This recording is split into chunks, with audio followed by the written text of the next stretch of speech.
What's up, everybody? Mike O'Connor here from the Rights To Ricky Sanchez, and today I've got a film breakdown for you guys from the Sixers preseason debut against the Boston Celtics from Tuesday night. We got some schematic changes that Doc Rivers has implemented. We got some interesting stuff from Ben Simmons, and then we're going to check in on the development from the young guys like Matisse Thybulle, Shake Milton, and Tyrese Maxey. So buckle up. It's going to be a lot of film, but I hope you guys enjoy it. All right, we're going to start with the negatives here. Matisse Thybulle just played an absolutely horrendous game. I'm going to talk about both ends, but we'll start on offense here. I don't know why he feels so comfortable with the ball in his hands. Like, he's just got to understand that some of these downhill attacks should not be a part of his game. He should not be going for these. He plays completely out of control. Bowling into Robert Williams, going off of 1 foot. And he saves the ball here. And look, he's not off balance. There's no need for him to do this. He's going to throw a behind the back pass. I mean, there is something lacking from his feel for the game. On both ends, the number of insane gambles that he takes is really worrisome.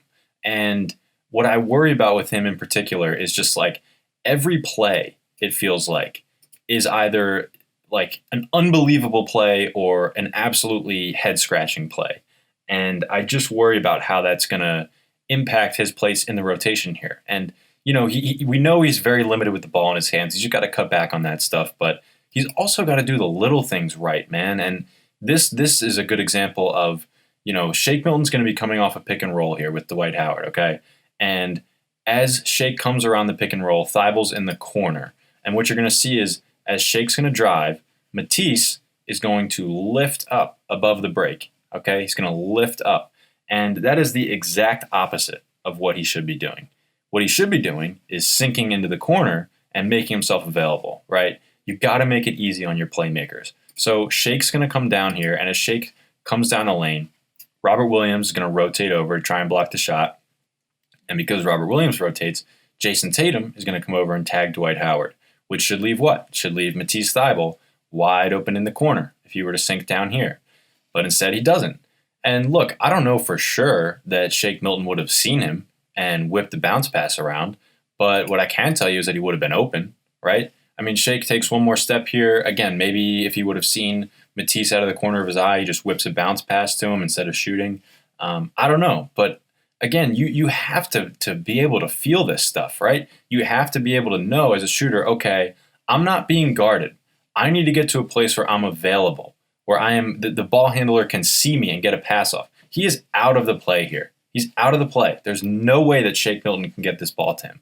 But, you know, this is just basketball 101. This is simple stuff. Simple stuff. You got to make it easy on your ball handlers to know, to be able to see you, right? And Matisse just is not doing that. I also want to talk about his defense because his defense was really concerning to me. I worry that teams are just starting to figure him out, okay? They're just starting to realize that, all right, this guy does one thing. He goes for a steal on every play. Every play. And I want to take this clip back from the beginning real quick because you're going to see Tatum come off of a screen from Grant Williams, and there's 2 ways in the NBA. There's 2 ways that you're going to defend a screen like this. You're either going to be top blocking it, denying it from the top, or you're going to be behind him in what's called lock and trail, which means you keep contact with him the entire time, and you're staying behind him so that he can't get a wide open jump shot, right? Thybulle is going to do neither of those things. What Thybulle's going to do is, as Tatum comes off this screen, for some reason, Thybulle thinks he can jump it. He thinks he can get in front of this screen and jump this passing lane. That's what he wants to do. So what you're going to see is Tatum comes off of it. And Tatum does the exact right thing, right? He flares back behind the screen. I mean, just look at this picture, okay? Thybulle is supposed to be guarding Jason Tatum. He's out of the play. He's out of the play. And this is just fundamentally terrible defense, right? He took an insane gamble and he's paying the price for it. And now, you know, Tatum's going to get a wide open jumper. And at the end of it, Thybulle fouls him. Doesn't get called, but I don't know if you'll see it in the Synergy clip, but on the NBC Sports broadcast, you could see he pushes him. Tatum falls to the ground, doesn't get called, but just terrible defense, man. It's terrible defense. Let's watch it from the beginning. Thybulle just, what does he see here? He thinks he can jump this pass. I mean, he should be, again, what should happen is Tatum should catch the ball here, and Thybulle should be right behind him, locking and trailing. And then Dwight Howard would be right here, maybe drop back a little further, and they would be able to defend it like you would defend any pick and roll. But Thybulle doesn't do that. He doesn't do that, and he pays the price for it. The other clip I want to show on his defense, like, again, man, teams are going to figure you out. They're going to figure you out. You're doing one thing. You have great position in the post right here, but he knows what you want to do. You want to go for the steal. So look, great position. You should be able to force him into a jump shot, but you don't, because you go for this bat around behind his back steal, and what that's going to do is going to open up the angle for Jason Tatum to go middle, and he's going to get an easy look that he doesn't hit, but the foul got called on Matisse for the reach there. And man, like Matisse, when you go for a steal on every play, teams are going to figure you out. Guys like Jason Tatum, they know how to keep the ball away from you. They know how. It's not hard. So, man, I don't know what Matisse is going for. I don't know. But he's really just out of control on both ends. And as a rookie, these are the type of things that you put up with and you say, okay, he'll learn from it. But I don't know, man. I don't know. I worry about his place in the second unit. With this lineup that's out on the floor right now, I might play Maxey over him. I might let Maxey take some of his minutes. You'd be short on wing defense with that lineup, but I'd rather be short on wing defense than on dribbling. Just a really bad game for Matisse. Really bad game. I want to point out that I was disappointed in from Ben's performance was just how often the team tried to post him up and how much Ben sort of got caught up in playing back to the basket out of the post. Like, I'm sorry, Ben Simmons is not a good post-up player. Like, last year, according to Synergy, he was in the 39th percentile in post-up efficiency. And in the years before that, he was even worse. He doesn't have post moves. He doesn't have a jump shot where he can shoot over guys. He's not a good post-up player. Why are we in year 4 of the Ben Simmons experience, and he's on his second head coach, and even the second head coach is still trying to post him up? Like, I don't get it. It's not good offense. Like, the Ben Simmons that I like is the Ben Simmons that attacks downhill and makes things happen. Ben Simmons that I don't like is like, hey, let's clear out for a post-up where I can just back down a guy who's exactly my size. Like, where is this supposed to go? I don't get it. Like, you'll see, even like in this next clip, they're scripting post-ups for him. This is a set play. This is the first play in the third quarter. First play out of the half. And they're gonna run a set to post up Simmons on Marcus Smart. Like, what do you think the advantage is? What do you think's gonna happen? Centers can't post up Marcus Smart. Like, what? Like, I don't understand why. And again, it's the first preseason game. I'm not complaining that this is like a staple of the offense. What I'm complaining about is that this is something that they clearly are making an effort to go to. Right? It's not about the play design. It's that they're even going to it. All right. And again, you'll see, like, this is going to be one of the worst shots I've ever seen Ben Simmons take. It's terrible offense, man. It's terrible offense. I don't want to see Ben playing back to the basket. I want to see him playing facing the basket, attacking downhill. And, like, this is a decent example of some of the good things that can happen. Even this, like, Ben Simmons is going to dribble into a post-up on Marcus Smart, but instead of backing him down, he's going to face him up, and he's going to dribble forward, and he's going to draw a foul. Like, that's decent offense. That I don't mind at all. And I'll find some other examples here. Like, this is a good example, right? I think this is the same play design. They get Carson Edwards on the switch, and instead of backing him down, he's going to face him up. He's going to drive. He's going to draw a foul. That's good offense. That's the Ben Simmons that I want. I don't want to see scripted post-ups for him right around the rim. I don't care about that. This is good offense. Again, they're going to get him on Aaron Nesmith here, and he's not going to back him down. He's going to face him up. He's going to attack the rim. 2 easy points. They need to get Ben moving downhill. That's where Ben is at his best. Could be in pick and rolls, could be on like switches, just attacking in isolation, doesn't matter. Like, this is a good example here of, we're going to get a pick from Dwight Howard. Ben has all kinds of space. Defense collapses. Seth Curry, open jumper. That's what I like, is again, the Ben Simmons that attacks downhill, the Ben Simmons that plays facing the rim. Don't play Ben back to the basket. Just don't do it. It's not good offense. Again, this is another play where you're going to see Ben. I think he misses this shot, but this is good offense. I want Ben attacking in these situations.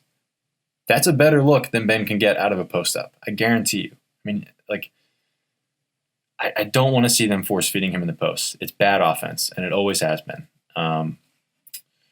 Try to find another example. This is another example of him attacking downhill. Like, great offense. Draws a foul. Shot didn't count, but that's good stuff. That's good stuff. One thing that I was, disappointed in, this has been a common theme for Ben throughout his career. Just like you'll see on this play, right here, he has one man to beat, one man left to beat, and it's Grant Williams, who is 6'7".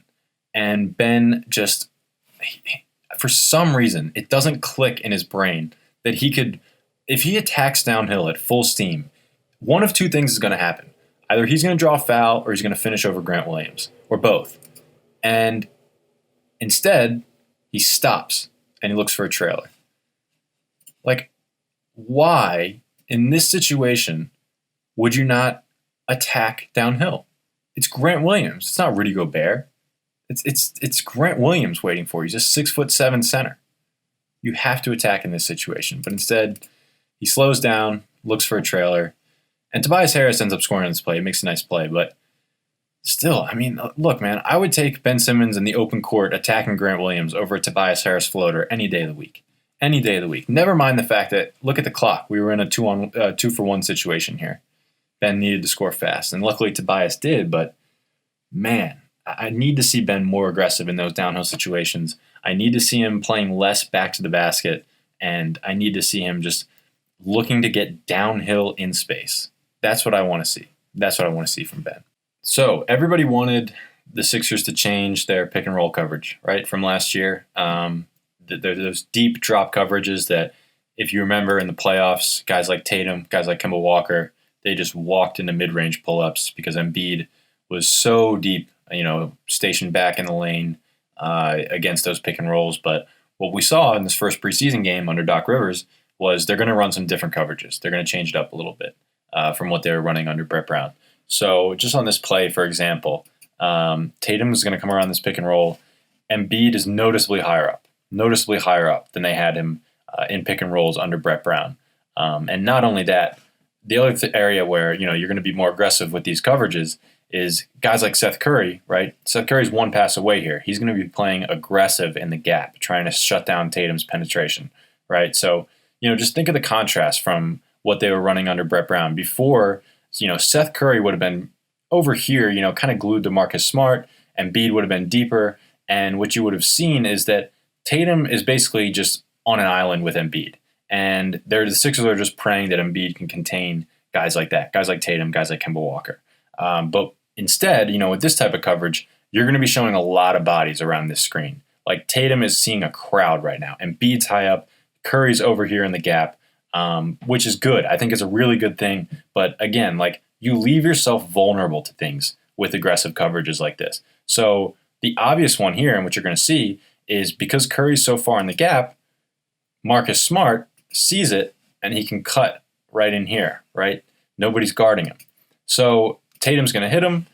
Because Curry was so far, Smart has a ton of space. Danny Green, who's a low man, a little bit late to recognize it, and Smart's going to draw a foul and go to the line for two. So, what you would have wanted to see is maybe Curry is able to dig down and then run back to Marcus Smart. That's the ideal scenario here is that Curry kind of digs in, makes him pick up his dribble, and then sprints back to Marcus Smart to cover his own man. Or you would want to see Danny Green recognize this sooner and cut him off, force Marcus Smart to make another pass. Either way, just seeing these coverages, just seeing that they're covering pick and rolls differently, I think is a good thing. I'm going to show a play from later on in the game, Shake Milton.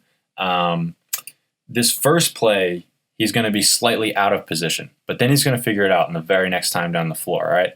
So this is a pick and roll between Jason Tatum and Robert Williams, and you're going to see Shake Milton in the corner.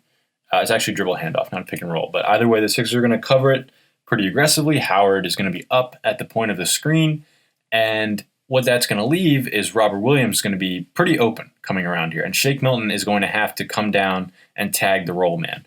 Again, the difference between this and what they used to run is the big man would have been way further back. You would have had time for him to sort of, play 2-on-1 and try to guard both players. Instead, what you're going to need here is help from the weak side. So Shake is going to make the mistake here of being just half a second late. Like, Shake needs to be moving now. He needs to recognize this and say, oh, man, I need to tag this roll man, okay? But he's just going to be half a second late. And because of that, Robert Williams gets a lob.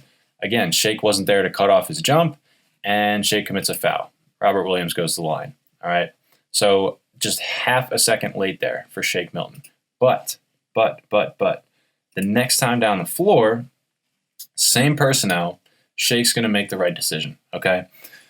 Same personnel. Like I said, Jason Tatum comes off the screen, Howard is high up, and Shake is already moving over to tag the roll man. He's in perfect position here, right? So Tatum has nowhere to go with this ball. And just to make a point about, again, comparing it to their last coverage, when Embiid used to be deep and there was no help coming from anywhere, like, this would have been a walk-in mid-range jumper for Tatum.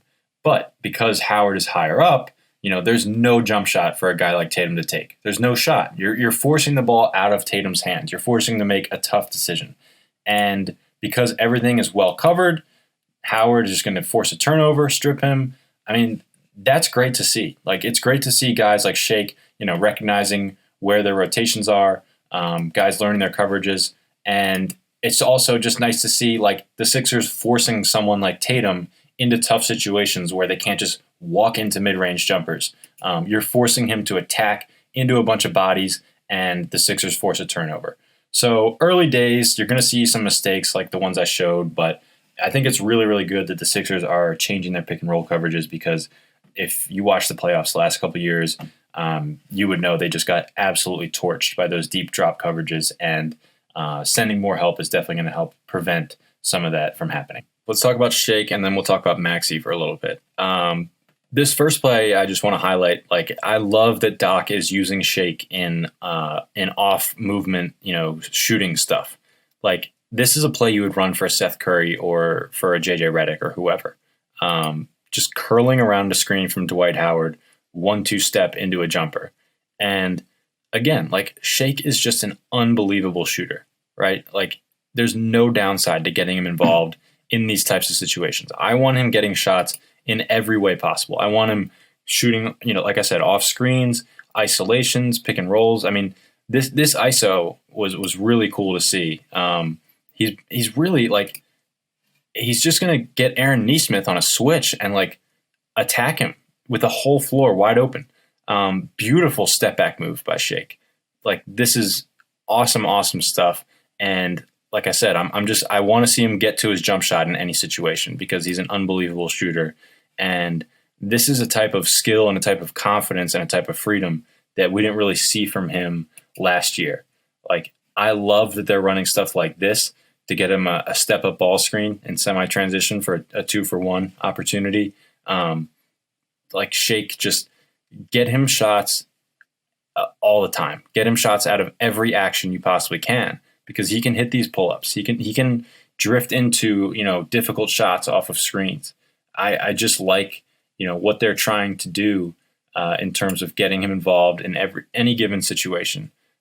And I want to point out this play because it's a good example of how the threat of his shot can really create openings in a defense, right? Like, Taco Fall, who's not very mobile, has to guard him right at the three-point line. And Shake doesn't even have to really hit him with a move. He just can go right by him. And that's what someone with Shake's shooting ability can do. You open up the opportunity to, force big men to play you way outside. And you're going to open up so much off the dribble with that type of stuff. This play, by the way, is on Mike Scott. Mike Scott has to, as we talked about with Thybulle earlier, he's got to make himself available. You got to drift down into this area. If Semi Ojeleye isn't even looking at him, if Mike Scott were to drift here, pass would have been wide open for a three. But unfortunately, it's not there. Shake commits a turnover. Still, really, really liked what I saw from Shake Milton. The confidence, the freedom, the skill. Like, I love that Doc believes in him and wants to get him involved in every way that he possibly can. All right, on to Maxey. Unfortunately, didn't get into the fourth quarter, but I love what I saw. I really would consider playing him in some of Matisse's minutes. I really would. I think that second unit is so starved for ball handling, and Maxey can really provide that.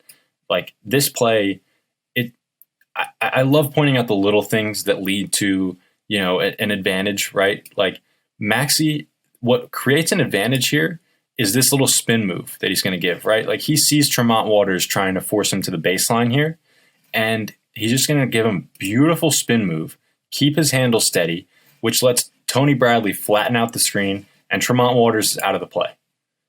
Like, that's just a beautiful spin move that sets up an open three for Mike Scott. And Maxey is like the only player on this roster who can do these little things, shiftiness off the bounce, that are going to create shots, that are going to create advantages.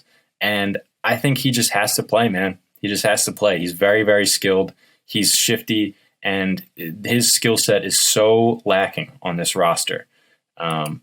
He really got himself involved in a number of ways. He's always had this incredible floater game dating back to his high school days. And they're kind of wacky. They're kind of weird. Like, he'll shot put something from 14 feet, but they go in. And, I really like what he's able to do in those types of situations. Like, he is confident. He's poised in these ball screens. His ability to operate like at a change of pace. He's very, very skilled. He's very, very skilled. I wish we could have seen him shoot a jumper or two. Unfortunately, we didn't. But a lot of this stuff was really encouraging. This play in particular, I think it's this play, where he gets a dribble handoff from Tony Bradley. This is a good example of what he can do attacking downhill. Like, Grant Williams in drop coverages has no chance against this. This floater game is going to force guys to guard him out further. When you can hit floaters like the one that I just showed you from Maxey, you're really going to be able to keep big men off balance. And that's what sets up plays like this, where, Grant Williams is going to be in a drop coverage, and Maxey can just use his change of pace, funky kind of like herky-jerky game, and get, over or around big men at the rim. Like, he's so quick. He's so deceptive. You never know when he's going to go to a floater. He can sneak these little, inside finishes. Again, just really like what I saw from him. I liked some of these like one-legged runners that remind you of Lou Williams. Like, not many guys in the league have these types of shots. And I really think that this was an example of, sort of the scoring punch that Maxey can give you off the bench. All right. I think that's going to do it. I think we've covered more than enough for one preseason game. But if you stuck around to the end, I really, really appreciate you guys watching. I'll definitely be back with more of these film breakdowns in the future. Again, this has been Mike O'Connor with the Rights to Ricky Sanchez, and thank you guys for watching.